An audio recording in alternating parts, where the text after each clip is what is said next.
யாவும் விழுங்கி வானில் இடித்த மின்னல் நான்.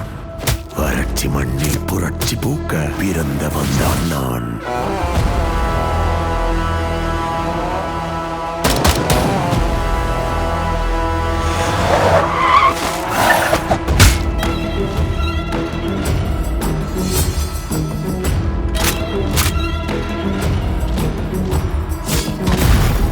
சிவந்த பூமி சிரிப்பதற்காய் பொழிந்த வந்தான் நான். வேர்களாகி மரங்களாகி வளர்ந்து நின்றேன் நான்.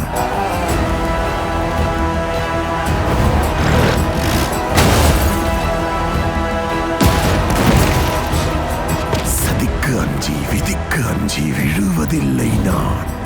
அடர்ந்த காடாய் தொடர்ந்து நீளும் அதிசயம் நான் தான்.